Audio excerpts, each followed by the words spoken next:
Hello and welcome everyone to this very important update on Tesla.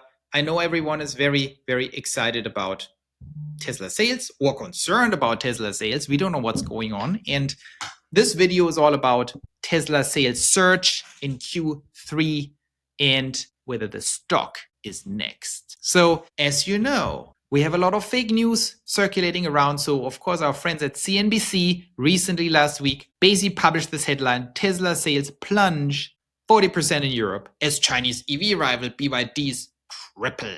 Amazing. Is Tesla toast? Is BYD taking over? Of course, completely fake news, high quality fake news. So the actual headline is not wrong. Tesla sales did plunge in July 40%, but we know it's cyclical, right? In the beginning of the quarter, it goes down and in the end it goes up because that's how it works. And we saw actually in June, 15% up year over year. Tesla sales. More importantly, we know that Q3 will be very strong because of the expiration of the tax credit and people are running to Tesla and buying the Model Ys. And so let's forget it for a moment, the little CNBC clickbait headlines, go into people who know much more about this, which is Kalshi, the prediction market. And what you see here is Kalshi actually now predicts 495,000 deliveries in Q3, which would be a record. And so the expectation at this point is actually that Q3 is the best quarter in Tesla's history. Very interesting. And of course, the question is now, is this just a one-off? You know, the stock's going up a little bit, went a little bit up.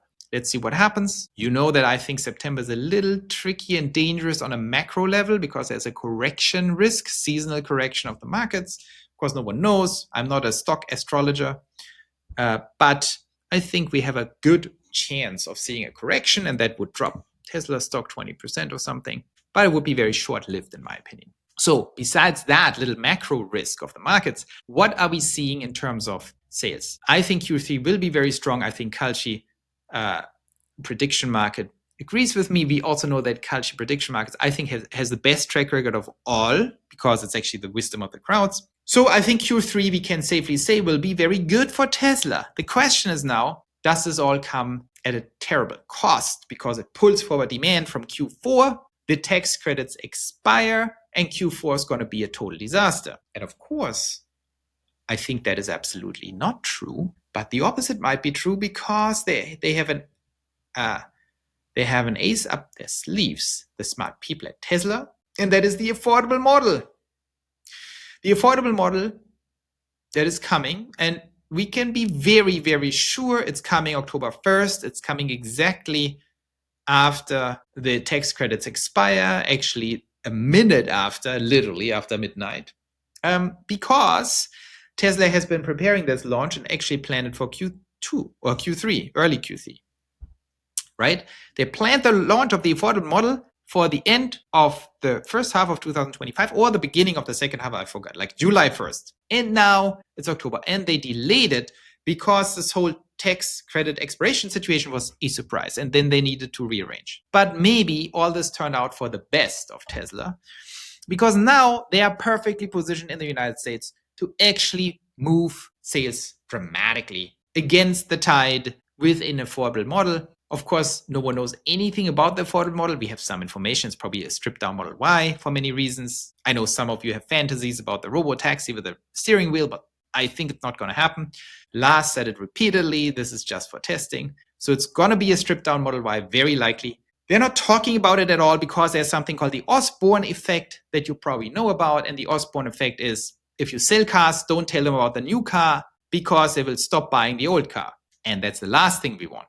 So very likely there will be a total surprise launch, or not so we know about it, but no one will have any heads up on that launch. It will happen on October 1st and will take over straight from Model Y. I also think there is a certain chance, I don't know how likely, that Tesla will actually increase the price of the Model Y throughout September, going into that end rally, because maybe they can, because people want that tax credit, maybe they increase it by $3,000. Which then would allow them to lower the price, let's say by $7,000 or whatever. And so you would dampen the whole effect on the conventional Model Y, right? Because the tax credit goes away, $7,500, you don't get back anymore. So effectively the price goes up $7,500. If you increase it by $3,500, let's say, and then drop it, you would basically only pay $3,500 more going forward. That's math. Hey, creating these videos is a lot of work. Please like and subscribe. It really helps out the channel. Now let's get back to the video. But here's why this is all not very important. What happened to Model Y conventional sales in Q1 2025 in October 1st for the last quarter? Because, and you probably have seen this chart, if not, pay close attention. This is one of the most important charts in the automotive industry. So what you have to understand is that the effect of an affordable Tesla will be transformational on the core business. Not as transformational, of course, as Robotaxi or Optimus, of course, but in auto terms, it will be transformational. And this chart explains why. So basically what you see here is the price of a new car. So $120,000, $100,000, $80,000, 60, 40, 20. And you see here's the $30,000 line, right? So what you see at, let's say, $36,000, you are in the expensive segment. All of this is the expensive segment. And here you see the market share, right? So at $60,000, you have 1% of the market or something of sales. But at 36,000, you're not much higher, you have 5%. So all of this is marginal. Where the aggregate sales go up dramatically is exactly between 20, what is this? Here it slows down a little bit. So this is like in the $30,000 range, right? Here's 40, here's 20, so here's 30 if you go up. So we are talking about $30,000. You need to hit 30,000. Then it slows down a little bit, and then it really goes the last path up here at 24,000 or something. I think you cannot bridge that gap as Tesla. So it's all about this here. That's where the goal is, because right now we are at 40,000. So basically Tesla has to be able to drop it maybe, roughly $8,000 or something. So if they can launch an affordable model, which they can, and if that affordable model is roughly, $30,000, maybe a little cheaper, even better, but I think we're talking about $30,000, it would be transformational, because you would go from this many sales to this many sales. You would what is this, 10-fold, 8-fold your entire market. Let that sink in. 8-fold your entire market. If you currently can sell 2 million cars, you can sell 16 million cars. So absolutely non-trivial. And I want to make one more comment so you understand how dramatic this whole thing is. A lot of Tesla fans, they're sitting there. They're not just Tesla stock fans. You're also often Tesla car fans. And you have a very specific perspective on the cars that I think is totally wrong in this specific case to understand what's going on. Because you're thinking, I have a Model Y, I have a Model S, I can't wait for this affordable model, and then I buy it too because it's going to be so amazing, it's going to be this new car. And that's why so many Tesla fans are so disappointed with this whole strategy. They say, are you kidding me? It's going to look exactly like my Model Y, but everything inside is more crappy. Why would I buy this car? I already have a nice Model Y. It's extremely unexciting, this strategy.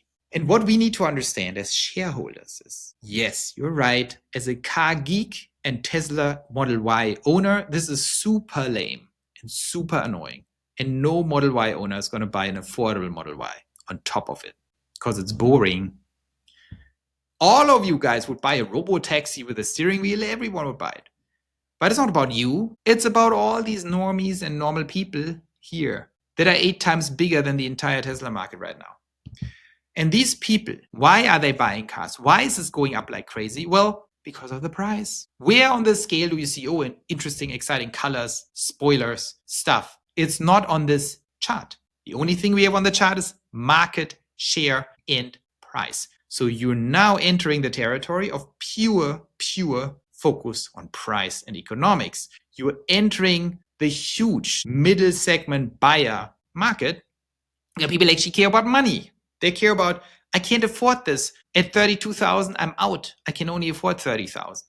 Whereas you guys, with all your Model S's and X's and Y's, you're saying, I don't care if my car costs 40,000 or 90. If it's cool, I buy the 90,000 one. Yeah, you But all these people we actually need as shareholders, we need the big ones, the middle market segment. They're saying, no, I can't. I wish I could, but I can't spend 34,000. I can spend 30,000.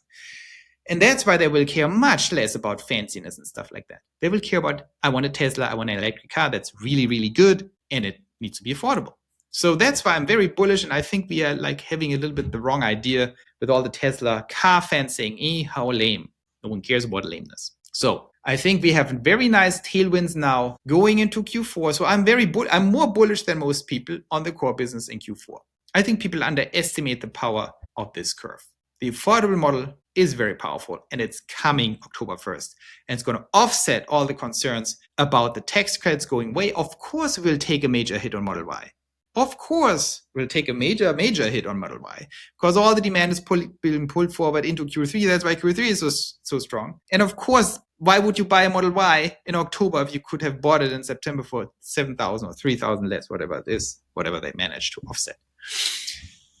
But the Model Q or whatever the name is, the affordable model will save the day, in my opinion. And that now gives us beautiful tailwinds in Q3 and Q4 on the core business and bridging this robotaxi gap.